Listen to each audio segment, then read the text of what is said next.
la préscience et le dessein de Dieu. Préscience twamaze kubivuga ko ari kuba Imana izi byose kuva iteka ryose kugeza iteka ryose, kandi ikaba ifite umugambi rukumbi ari wo uzagenda umira iyindi migambi yose, yaba iya Satani yaba iy'abantu. Amen. Nituvuga duti byose byaramenywe bitarabaho kandi bizasohoza umugambi wayo, harimo préscience, harimo na le dessein de Dieu. Mubisanga mu Byakozwe n'Intumwa 2:23, aho niho uyu mutwe uturutse cyangwa waturutse. Adusomeni. This man was handed over to you by God's deliberate plan and foreknowledge, and you, with the help of wicked men, put him to death by nailing him to the cross. Uwo muntu amaze gutangwa nk'uko Imana yabigambiriye, ibimenye bitari byaba, mwamubambishije amaboko y'abagome muramwica. Amen. Uwo muntu ninde? Yesu. Aha. Cet homme livré selon le dessein. Oui, monsieur, toi vous arrêté et selon la préscience de Dieu. Il y a une vidéo, moi, bien vissé. Et vous l'avez crucifié, vous l'avez fait mourir par la main des impies. Naha. Moi, vous avez vu? Nashande mukanyabona ko iyo bibiri nabyo birimo. Murabona mu Cyongereza birimo no mu Gifaransa birimo. Uwo muntu amaze gutangwa nk'uko Imana yabigambiriye. Icyambere umugambi w'Imana. Ibimenye bitari byaba. Kubimenya bitari byaba. Sibyo navuga se? Ngibyo rero. Turaza kumva ni gute. Sibyo? Ayo magambo asobanura iki?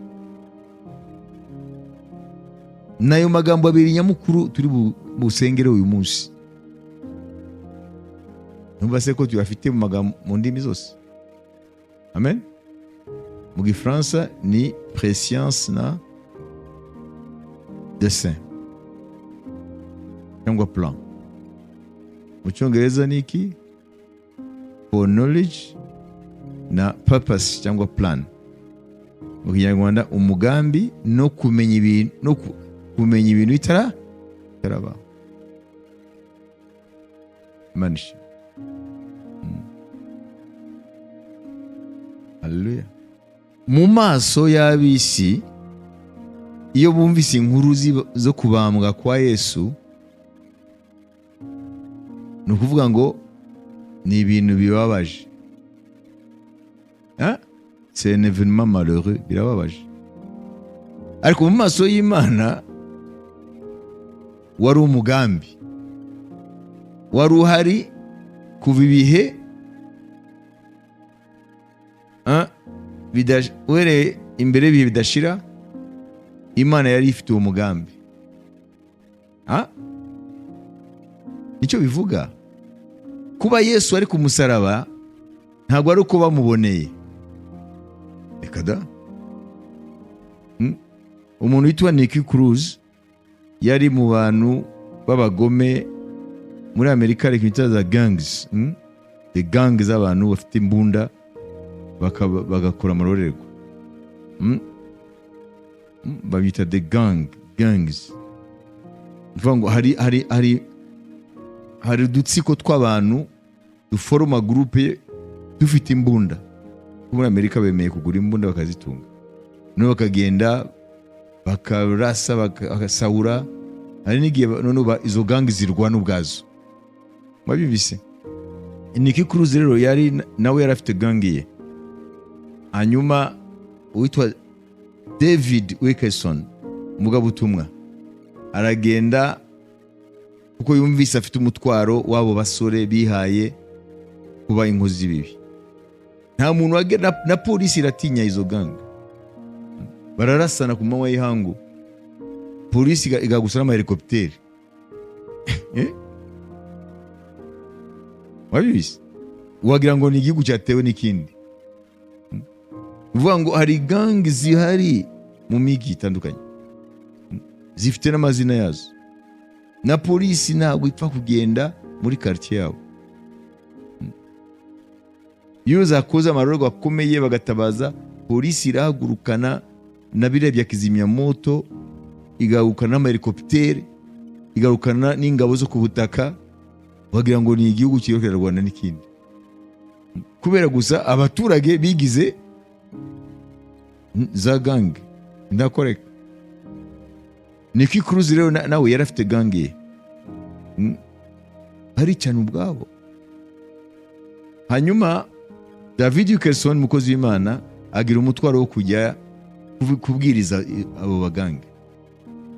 Noneho ajya rero muri gang ya Nicky Cruz, ngo bari no kumurasa, ajyayo. Hanyuma baraza, aho kumurasa batangira kumwumva ibyo avuga.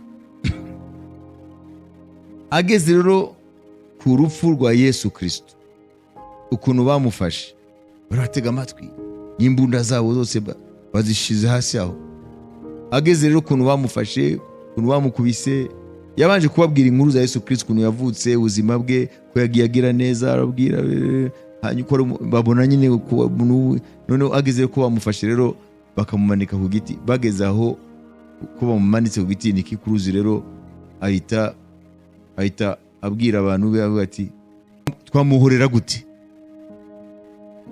umuntu wakoze ibyiza bakamugira gutyo? Ati ubu rero twiye guhaguruka rero koze yacu ikaba yo kuhorera. Urumva? Ariko mu nyuma yaje gukizwa, nawe ahinduka umukozi w'Imana. Tugeze guprojecta filime ye hano. Nuko rero mu maso y'abantu basanzwe badafite ijambo ry'Imana, birababaje iyo wumvise ibyo bakoreye Yesu. Ariko icyo batazi, ngo byamenywe n'Imana byose bitarabaho, isi itararemwa, sanzwe itararemwa, amateka atararemwa, n'ibihe bitararemwa, yewe n'ibihe bidashira bitararemwa, ngo byari bizwi n'Imana, bipangwa nayo. Wayumvise? Ntabwo ari impanuka, ntabwo ari ibintu byamugwiriye. Icyo mukwiye kwandika ni iki: mu bintu byose bibaho imbere y'Imana nta mpanuka. Il n'y a pas d'accident dans le plan de Dieu. Impanuka ziba kuri twe. Ku Mana ibintu byose bibaho nta mpanuka. Kuko accident, impanuka, ni ukuvuga un événement fâcheux, malheureux, imprévu, qui n'est pas planifié, fortuit, avec des dégâts terribles. Ni ikintu kiba kitateganijwe, gitunguranye, kandi kagira ingaruka mbi. Iyo niyo yitwa accident, impanuka. Rero mu Mana rero, umugambi wayo cyangwa mu bintu byose biri Imana yaremye, uko bigenda kose n'amateka y'abantu, nta mpanuka ibaho. Kuko nta kitungura. Kuko rero ntabwo kubera ko idatungurwa nta mpanuka rero. Kubera ko Imana idatungurwa nta mpanuka. Ni twebwe tubyita impanuka kuko turatungurwa. Imana ishimwe. Rero urupfu rwa Yesu rero ntabwo yari impanuka. Turabisoma hehe? Eka Petero bitubwira. N'ibyakubayeho byose wowe byita impanuka, ibyo bibi ubyita impanuka, ariko Imana si impanuka. Hanyuma rero yewe navutse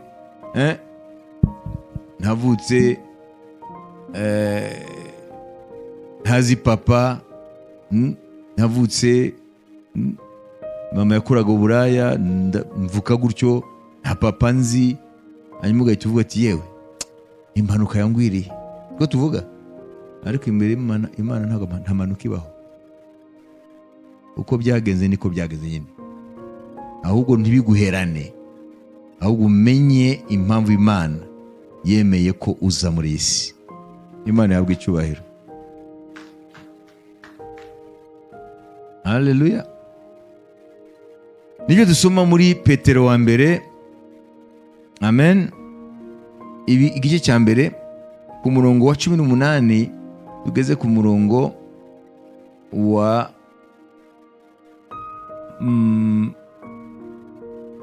21. Hano muraza kubona ko urupfu rwa Yesu ntabwo rwabaye impanuka. Ko muzi yuko ibyo mwacungujwe ngo muve mu ngeso zanyu zitagira umumaro mwatojwe na basekuruza banyu, atari ibyangirika nk'ifeza cyangwa izahabu, ahubwo mwacungujwe amaraso y'igiciro. Y'igiciro cyinshi nk'ay'umwana w'intama utagira inenge cyangwa ibara, kuri kirero ariyo ya Kristo, wamenywe n'Imana kera isi itararemwa. Wabyise gute? Prescience, knowledge. Yamenywe n'Imana kera isi itararemwa, ariko akerekanwa ku mperuka y'ibihe ku bwanyu, abo yahaye kwizera Imana yamuzuye ikamuha icyubahiro, kugira ngo kwizera kwanyu n'ibyiringiro byanyu bibe ku Mana. Amen. Amen. Murumva rero, mu maso y'isi ruya rupfu rwa Yesu bashobora kuvuga ati rwaramugwi, ibintu byamugwiriye, baje kumufata. Yari warisengera i Getsemani, baraza baramufata. Bayibise isi yahita avuga ngo baramuboneye ko yakoraga ibyiza, bamwitura inabi. Amen. Ni ukuvuga ubirebye mu buryo bwa kimuntu ntabwo ushobora kutahura ibituro turiga hano. Yamenywe kera isi itararemwa, ategurwa kera ko azaba igitambo kugira ngo abantu bacungurwe. Nibyo twabonyemo y'amagambo abiri, knowledge na plan cyangwa purpose y'Imana, cyangwa prescience na dessein y'Imana, cyangwa umugambi w'Imana rukumbi. Amen. Iyindi migambi ikorera muri yo ni uyobora byose, tuza kubibona. Hanyuma no kuba izi byose mbere y'ibihe n'ibihe, ibyo bintu bitarabaho. None waje kwibaza ikibazo kimwe: ese Imana utarabaho yarizi ko Isa uza buri hano? Cyangwa ntabyo yarizi? Cyangwa nuko wabuze icyo ukora? Ati muze karenge nibere hari. Oya, yari bizi. Kuko turiga prescience y'Imana, knowledge. Imana yamenye byose bitarabaho. Ese ibi turiga bifite ingaruka mu masengesho yacu ndetse no kwizera birabifite. Turaza kubibona. Imana ishimwe. Mwibuke ko ijambo nyamukuru y'amasengesho ni kuri Elisa, afata umwitero agakubita Yorodani, amazi nkuko shebuja Eliya yabigize, amazi akitandukanya, nyuma bagatambuka nk'abatambuka imusozi ahantu hakomeye. Yaravuze ngo Mana ya Eliya urihe? Yakubise amazi akoresheje umwitero wa Eliya yari yasize, Segwakira imaze kumutwara n'igare ry'umuriro. Amen. Ni ukuvuga ngo Elisa yamenye ibi, yamenye ko yatoranijwe,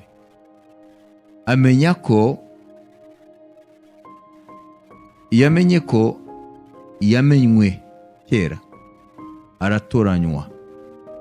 Amen. Kuzasimbura Eliya. Nimba yaramenywe kera, agatoranywa kera, n'umugambi yatumye Imana imutoranya urahari. Amen. iyo mana rero ariyo soko yo gutoranya no guhamagara n'uwo mugambi yo guseruka. Wabizi? Natwe rero nimba twaramenywe kera, tugatoranywa kera, kabageze kwiduhamagara, amen, tutavuze ko yadutsindishije ikaduha ubwiza, muri ibi bihe isi igeze mu bihe by'inyanja iby'urumiraba, mu bihe byo kwibirindura y'ibintu mu nyanja. Urumva imvugo yanjye?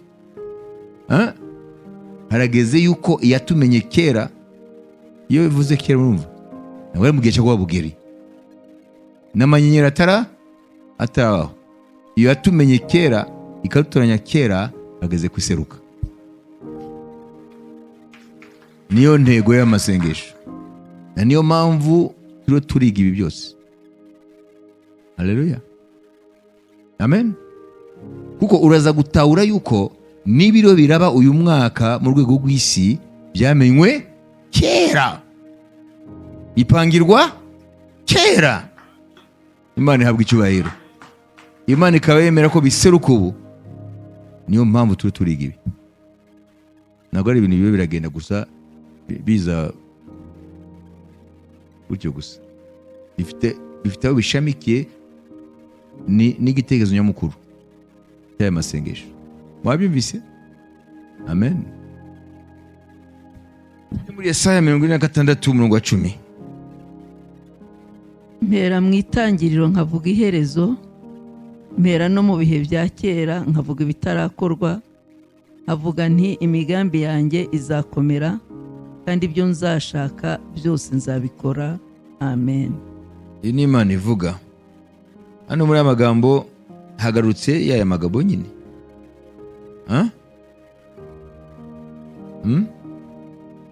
Uvuga ngo hariho umugambi, hariho umugambi w'Imana. Imana yagambiriye kera byose bitararemwa, kubera yuko izi byose bitaranabaho. Imana ivuga ko izabisohoza. Ni ukuvuga ngo ibyo Imana yamenye kera ikabigambira kera izabisohoza. Ifite imbaraga zo kubisohoza, izabisohoza. Amen. Muri uwo mugambi w'Imana ndashaka mukurikire ibi. Nidufata iyi si nk'inzu ibamo umupapa, umumama n'abana 4 cyangwa 5 cyangwa 6, noneho muri iyo nzu umuntu wese akaba afite utuntu twarikorera mu nguni ye, kandi nta n'umwe azi ibyo undi arakora. Umwe wese afite ibyo arakora, ntago bigeze bavugana, nta gahunda umwe wese afite n'undi, umwe wese akora ibyo arakora. Mumva iyo nzu bizagenda gute? Inzu ni imwe. Ngo umwe azagenda afate kariya kabati akavane hariya, ubwo abona ko kadakwiye kujya hariya agashire ahandi, yavaho akajya mu bindi, ubundi akaza kakavanaho agashyira ahandi. Umwe azashyira kafetiere, mashini yo gukora ikawa, kandi undi we arashaka icyayi, itarashya niyo kawa azayicomora ashireho yo guteka icyayi. Mwabyibise? Ni ukuvuga ngo kubera ko nta mugambi umwe uhari, kandi inzu ari imwe, kandi bayisangiye, kandi byose bikorwamo aho, bizaba akavuyo. Ese murabyumva ibyo? Nimubaze abantu bari mu nzu imwe bakaba umwe wese yikora ibyo yishakiye, atita kuwundi ahari, azajya atahe ibyo asanze aho byose abirye, abandi nibaza babure nimba ashobora kubimara. Murabyumva? Rero iyi nzu rero yacu ariyo yitwa isi, tuyirimo turi benshi. ubu bavuga ko turimo miliyari 9. wabizi kandi buri muntu wese muri iyi si afite utugambi twe. Buri muntu wese afite ibyo ari ariruka inyuma, siyo migambi se. Hakaba rero na Satani nawe batubwira ko ni umutware w'isi, nawe afitiye migambi. None iyo migambi ya Satani muri iyi si n'imigambi ya buri muntu wese mu nzimwe mumva byabyara iki? Na niyo mpamvu rero Bibiliya itubwira ngo hakurya y'aho mutabona, iyo migambi yose kwingana irakorera mu mugambi umwe rukumbi w'Imana ihoraho. Na nibyo dusoma mu ijambo ry'Imana. Dusome Korinto wa 2 ibice 2:11. kugira ngo Satani atagira icyo adutsindisha kuko tutayobewe imigambi ye. Amen. Nyuma ko nawe ifite tutayobewe imigambi ye, ntunara ifite. Hanyuma Imigani 19:21. Satani ngo nawe afite imigambi. mu mutima w'umuntu habamo imigambi myinshi, ariko inama y'Uwiteka niyo ihoraho. Amen. Ntabwo mushobora kubyumva neza. Il y a dans le cœur de l'homme beaucoup de projets. Hari umutima w'umuntu imigambi myinshi, mais c'est le dessein de l'Éternel qui s'accomplit. Umugambi w'Imana ni usozwa. Mu mutima w'umuntu hari imigambi myinshi, ariko umugambi w'Uwiteka niwo usozwa. Iyo jambo rivuga iki? Reka dufate iminota 5 usengere kuri iri jambo. Imigani 19:21 genda usome ubitekereze ubisengere, kuko nawe mu mutima wawe ndazi ko harimo migambi. Dufate umwanya wa meditation no gusenga kuri iri jambo, ama turagaruka rero turebe icyo bivuga by'ukuri. Imigani 19:21, Proverbe 19:21. Genda fata umwanya w'iminota 5 ubisengere, some utekereze unabisengere. Muzajye mukora effort yo kumedita, muzajye mukora effort, muzajye mugira mu mwanya wo gutekereza ijambo.